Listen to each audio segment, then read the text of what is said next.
Suasana di dalam penthouse seketika membeku. Aura dingin yang dibawa Arlan dari luar seolah kalah telak dengan api kemarahan yang terpancar dari matanya. Ia berdiri di ambang pintu dengan napas memburu, rahangnya mengeras hingga gurat-gurat otot di lehernya menonjol tajam. Ia telah melihat segalanya, bagaimana Clarissa mencoba mengasari Amara dan bagaimana wanita tak berperasaan itu merenggut Kenzo dengan kasar. Berani sekali kau menginjakkan kaki di sini, Clarissa, suara Arlan rendah, namun mengandung getaran ancaman yang sanggup meruntuhkan nyali siapapun. Clarissa tersentak, tangannya yang semula melayang di udara untuk menamparkan Amara seketika kaku. Arlan, aku hanya ingin melihat putraku. Wanita rendahan ini menghalangiku. Arlan melangkah maju dengan tenang namun pasti, tiap ketukan sepatunya di atas lantai marmer terdengar seperti lonceng kematian bagi karir Clarissa. Ia berdiri tepat di hadapan mantan istrinya, melindungi Amara dan Kenzo di balik punggungnya yang kokoh. Putramu. Arlan tertawa sumbang, sebuah tawa yang menghina. Kau membuangnya seperti sampah saat dia baru lahir demi kontrak runway sialan di Paris. Dan sekarang kau menyebutnya putramu. Arlan mencengkeram rahang Clarissa dengan sangat kuat, memaksa wanita itu menatap matanya yang gelap. Dengar baik-baik, Clarissa. Sekali lagi kau menyentuh Amara, atau membuat Kenzo menangis karena tangan kotormu, aku bersumpah akan menghancurkan kariermu dalam semalam. Aku akan memastikan tidak ada satupun agensi di Eropa ini yang mau memakai wajahmu lagi. Kau akan berakhir di jalanan London sebagai gelandangan. Enyah dari sini sekarang juga. Clarissa gemetar hebat. Ia tahu Arlan tidak pernah main-main dengan ancamannya. Dengan wajah merah padam karena malu dan takut, ia menyambar tasnya dan berlari keluar dari penthouse tanpa berani menoleh lagi.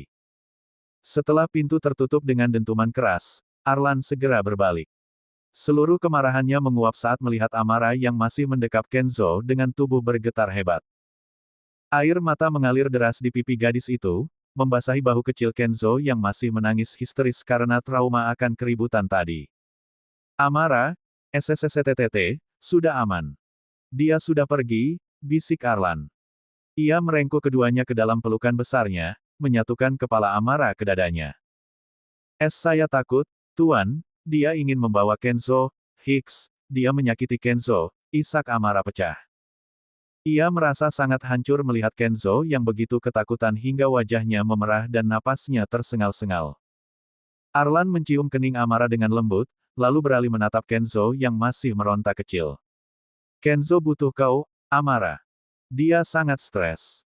Segera mikro-mikroi dia, tenangkan putraku, perintah Arlan dengan nada yang kini melunak, penuh perhatian. Arlan menuntun Amara duduk di sofa besar yang menghadap ke arah Sungai Thames. Tanpa rasa malu lagi, dengan tangan yang masih gemetar Arlan duduk di samping mereka, tidak melepaskan tangannya dari bahu Amara. Ia memperhatikan pemandangan itu dengan perasaan yang berkecamuk. Ia melihat bagaimana Amara memberikan seluruh hidupnya untuk Kenzo melalui air susunya, sebuah pengabdian yang tidak akan pernah bisa diberikan oleh Clarissa. Terima kasih sudah melindunginya, Amara, bisik Arlan tulus. Mulai hari ini, tidak akan ada yang bisa menyentuhmu atau Kenzo lagi. Kau bukan hanya pengasuh, Amara. Kau adalah jantung dari rumah ini. Amara mendongak, menatap mata Arlan yang kini tak lagi menyimpan pound sterling mikroliar, melainkan perlindungan yang murni. Di tengah kemewahan London, Amara menyadari bahwa ia telah menemukan tempat di mana ia benar-benar dibutuhkan dan dicintai. Kenzo akhirnya terlelap dalam tidur yang sangat dalam, sisa-sisa isak tangisnya berganti dengan dengkur halus yang tenang. Kelelahan emosional membuat bayi itu menyerah total di pelukan Amara. Dengan sangat lembut, Arlan membantu memindahkan Kenzo ke dalam boks bayinya, menyelimutinya dengan kain kasmir hangat, dan memastikan putra mereka benar-benar aman. Arlan kemudian berbalik menatap Amara. Gadis itu masih duduk di sofa dengan gaun yang setengah terbuka, wajahnya pucat dan matanya sembab. Arlan bisa merasakan sisa-sisa trauma yang masih menghinggapi Amara. Tanpa berkata-kata, ia menggendong Amara ala bridal style, membawa tubuh mungil itu menuju kamar mandi utama yang luasnya hampir menyamai kamar apartemen biasa. Tuan. Apa yang Anda lakukan? Tanya Amara lirih, tangannya melingkar lemah di leher Arlan. Kau sudah berjuang keras hari ini, Amara. Biarkan aku yang melayanimu sekarang, jawab Arlan tenang. Dan terjadi lagi bebek-bebek itu. Deru mesin jet pribadi Arlan Aditama perlahan menghilang saat burung besi itu mendarat mulus di Bandara Privat Jakarta. Perjalanan panjang dari London menyisakan sedikit kelelahan di wajah Amara, namun kehangatan dekapan Arlan sepanjang perjalanan membuatnya merasa aman. Setelah menempuh perjalanan darat dengan iring-iringan mobil mewah, mereka akhirnya tiba di depan gerbang raksasa mansion keluarga Aditama yang berdiri megah seperti istana modern. Amara turun dari mobil sambil menggendong Kenzo yang sedang asyik bermain dengan kerah kot kasmirnya. Begitu pintu utama mansion terbuka, suasana terasa berbeda.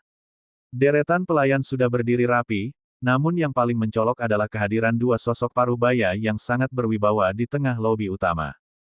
Mereka adalah Tuan Besar Bramantio Aditama dan Nyonya Besar Sofia Aditama, orang tua kandung Arlan yang baru saja kembali dari perjalanan bisnis luar negeri mereka.